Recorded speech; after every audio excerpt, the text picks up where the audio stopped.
തന്നെയാണ് താമര. താമര തന്നെയാണ് ചക്ക. ചക്ക നമ്മളിങ്ങനെ പൊളിച്ച് കാണുമ്പോൾ താമരയുടെ ഇതളുകൾ ചക്ക തന്നെയാണ് താമര, താമര തന്നെയാണ് ചക്കാണ. ഇപ്പൊ ഇങ്ങനെ ആ പ്ലാവിന്റെ അടുത്ത് താമരക്കുളം വന്നാലും സംശയിക്കാതില്ല. അതായാലും ഞാൻ പഠിച്ച സിലബസിൽ ഇതില്ലല്ലോ.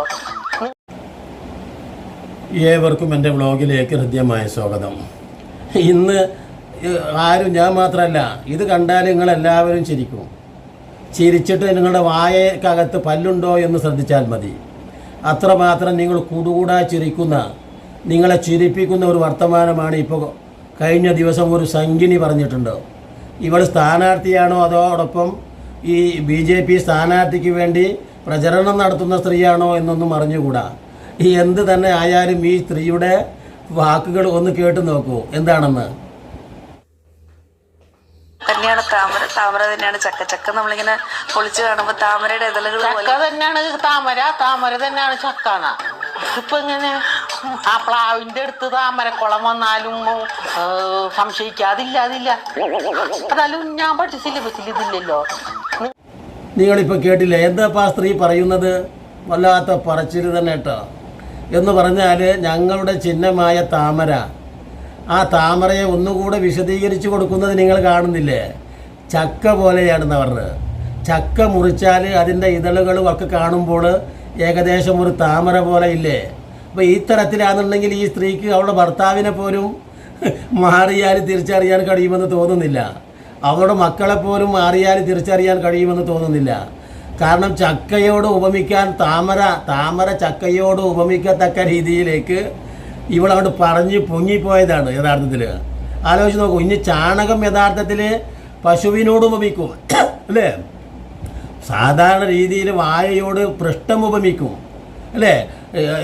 കാരണം എങ്ങനെയാണ് ഉപമിക്കുക എന്ന് പോലും അറിയാത്ത ഈ ചാണക സംഖ്യകളാണ് യഥാർത്ഥത്തിൽ ഇപ്പോൾ എന്തു പറയുന്നത്, ഈ കേരളം പിടിക്കാൻ വേണ്ടി നടക്കുന്നത്. അതാണ് ഇത്തരത്തിലുള്ള സംഘിണിമാരുടെ അല്ലേ പ്രചരണങ്ങളും. രണ്ടു രീതിയിലാണ് ഇവരുടെ വായ എടുത്താൽ ഇവർ പ്രസംഗിക്കുന്നത്. ഇവരുടെ നാവ് എവിടെയെങ്കിലും ഉയർത്തിയിട്ടുണ്ടെങ്കിൽ അവിടെ ഒന്ന് വർഗീയ വിദ്വേഷമാണ് ഉണ്ടാക്കുക, മൊത്തം നുണ പറയുക. നുണ പറഞ്ഞുകൊണ്ട് മാത്രം എങ്ങനെയൊക്കെയാണോ അധികാരത്തിൽ വരാൻ കഴിയുക അത് മാത്രമേ അവർ ചിന്തിക്കുന്നുള്ളൂ. വർഗീയത, ഈ രണ്ടു കാര്യങ്ങളാണ്. അതല്ലാതെ രാജ്യത്ത് ഒട്ടനേകം വിഷയങ്ങളെക്കുറിച്ച് പറയാനുണ്ടായിരിക്കെ. നോക്കൂ എന്തെല്ലാം പ്രശ്നങ്ങളുണ്ട് മനുഷ്യർക്കില്ലേ? നേരം വെളുത്ത് അല്ലെ ഇരുട്ടിക്കുന്നത് വരെ അവരെ സംബന്ധിച്ചിടത്തോളം അവരുടെ പ്രശ്നങ്ങൾ ധാരാളമാണ്. ഇപ്പം നമ്മൾ കാണുന്നത് നമ്മുടെ മക്കളൊക്കെ, നമ്മുടെ സഹോദരങ്ങൾ, നാട്ടുകാരൊക്കെ പശ്ചിമേഷ്യയുടെ ആ സംഘർഷം വല്ലാത്ത വേദനിപ്പിച്ചുകൊണ്ടിരിക്കുക. അപ്പോൾ ഈ സാഹചര്യത്തിലൊന്നും ഇവരെ സംബന്ധിച്ചിടത്തോളം എങ്ങനെയൊക്കെയാണോ വർഗീയ വിഷം തുപ്പി എങ്ങനെയാണ് തങ്ങൾക്ക് ഈ അധികാരത്തിലെത്താൻ കഴിയുന്നു?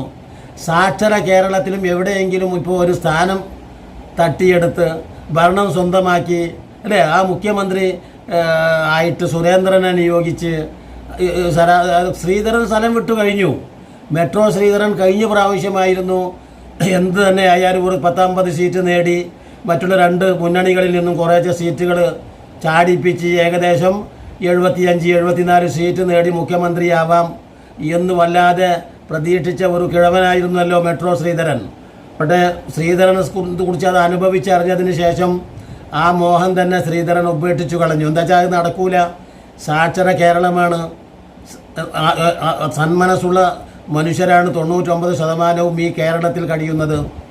പച്ചവെള്ളമെങ്കിലും കുടിച്ച് നോക്കൂ, സ്വസ്ഥമായും സമാധാനമായും കഴിയുക എന്നത് ജീവിതത്തിൽ ആഗ്രഹിക്കുന്ന ഒരു വിഭാഗമാണ് കേരളീയ മലയാളി മനസ്സ്. സംഗതി സാക്ഷരത കൊണ്ട് മാത്രമല്ല, ഈ മലയാളത്തിൻ്റെ മണ്ണിൻ്റെ പ്രത്യേകതയാണ്. ഇപ്പുറത്തുള്ള കൃഷ്ണൻ്റെ വീട്ടിൽ നിന്നാണ് ഈ മലയാളിയായ യൂസഫിൻ്റെ വീട്ടിലേക്ക് അരി രാവിലെ ഇല്ലെങ്കിൽ കടം വാങ്ങാൻ ഓടിയെത്തുന്നത്, ഉപ്പില്ലെങ്കിൽ ഓടിയെത്തുന്നത്, മുളകില്ലെങ്കിൽ ഓടിയെത്തുന്നത്. ആലോചിച്ച് നോക്കൂ.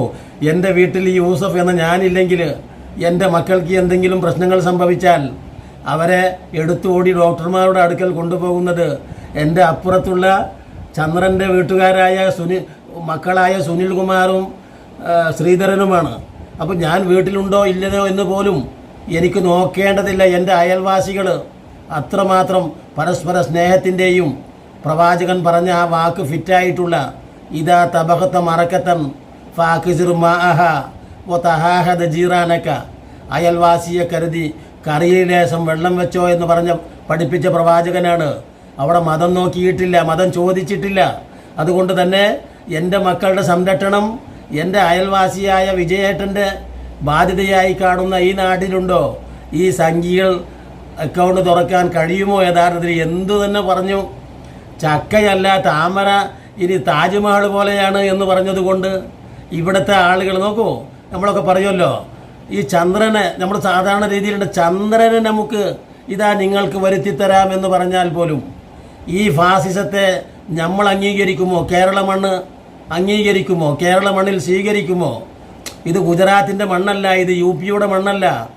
അനുദിനം സ്വസ്ഥമായി പച്ചവെള്ളം കുടിച്ച് കഴിയാൻ പോലും ശാന്തിയും സമാധാനവുമില്ലാതെ മനുഷ്യന്മാർ തമ്മിൽ ഉടക്കിപ്പിക്കുന്ന, നമ്മളറിയില്ല ദാദ്രി, നമുക്ക് എങ്ങനെയാണ് മറക്കാൻ കഴിയുക? ആലോചിച്ച് നോക്കൂ, നമ്മുടെ ദാദ്രി എന്ന് പറയുന്ന ആ സ്ഥലത്ത്, UP-യിലെ ദാദ്രിയിൽ 70 വയസ്സ് പ്രായമായി ഒരു സൈന്യത്തിൽ അദ്ദേഹത്തിൻ്റെ ഒരു മകൻ ജോലിയെടുക്കുന്നു. പരിശുദ്ധമായിട്ടുള്ള വലിയ പെരുന്നാൾ ദിവസം അഥവാ ബക്രീദ് ദിവസം സ്വന്തം വീട്ടിൽ ലേശം ഫ്രിഡ്ജിൽ ഗോമാംസമാണ് ഉണ്ടായിരുന്നത് എന്ന് പറഞ്ഞുകൊണ്ട് ആടിൻ്റെ മാംസമായിരുന്നു, അജമാംസമായിരുന്നു കുറച്ച് വെച്ചത്. അതും ആരോ ഒരാൾ ബക്രീദിന് അറുത്ത ആടിൽ നിന്ന് ഒരു ചെറിയ പീസ് കൊടുത്തു. അത് അദ്ദേഹത്തിൻ്റെ വീട്ടിൽ ആ സല്ലാജയിൽ കൊണ്ടുവച്ചു. അത് ആ അയൽവാസികൾ ഓടി, എന്നിട്ട് അദ്ദേഹത്തിൻ്റെ വീട്ടിൽ വന്നിട്ട് അത് ഗോമാംസമാണെന്ന് പറഞ്ഞിട്ട്, ഇനി ഗോമാംസമാണെങ്കിൽ തന്നെ എന്താണ്, വർഗീയതയുണ്ടാക്കി, വിദ്വേഷമുണ്ടാക്കി. ആ 70-കാരനായ ആ അഖ്ലാഖ് എന്ന മനുഷ്യൻ്റെ അല്ലേ ജീവനെടുത്തു. അതുപോലെ തന്നെ ജുനൈദിൻ്റെ ജീവനെടുത്തു. ഒരു ട്രെയിനിൽ യാത്ര ചെയ്യുന്ന ചെറുപ്പക്കാരൻ പല മോഹങ്ങളുമായിട്ട് യാത്ര ചെയ്തുകൊണ്ടിരിക്കുമ്പോൾ മുസ്ലിമായിരിക്കുന്നു എന്ന ഒറ്റ കാരണത്താൽ റിയാസ് മൗലവി എന്ത് തെറ്റാണ് കർണാടകയിൽ ചെയ്തത്? ആലോചിച്ച് നോക്കൂ. എന്നിട്ട് ആ റിയാസ് മൗലവിയുടെ ജീവനെടുത്ത് അങ്ങനെ വർഗീയതയും പെരുന്നുണയും മാത്രം പറഞ്ഞ് ഈ സുരേഷ് ഗോപി അണ്ണൻ, ഈ പറയുന്ന സുരേന്ദ്ര അണ്ണൻ, ഈ പറയുന്ന മോഡി, ഈ പറയുന്ന എന്താ പറയുക അമിത് ഷാ ദിവസങ്ങളോളം ക്യാമ്പ് ചെയ്യുന്നു കേരളത്തിൽ. പക്ഷേ മനുഷ്യന്മാർക്ക് മറക്കാൻ കഴിയാത്തതല്ലേ ഇതൊക്കെ? ഒരു മുസ്ലിമിന് മുസ്ലിമായിട്ട് ജീവിക്കാൻ കഴിയുന്നില്ല എന്ന് പറഞ്ഞാൽ അതിലും വലിയ പ്രയാസം ഇനി വേറെ എന്താണുള്ളത്?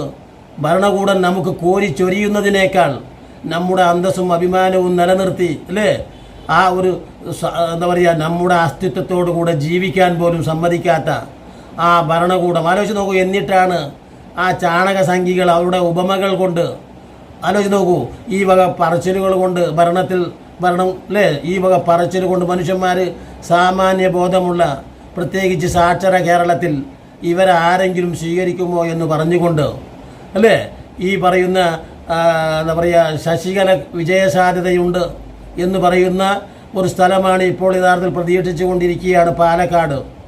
വല്ലാതെ കിട്ടുമെന്ന് അല്ലേ എന്ന് പറഞ്ഞുകൊണ്ട് ഇനിയും നല്ല നല്ല വീഡിയോകളുമായി നിങ്ങളെ കണ്ടുമുട്ടുന്നത് വരെ നിങ്ങൾക്ക് നന്ദി.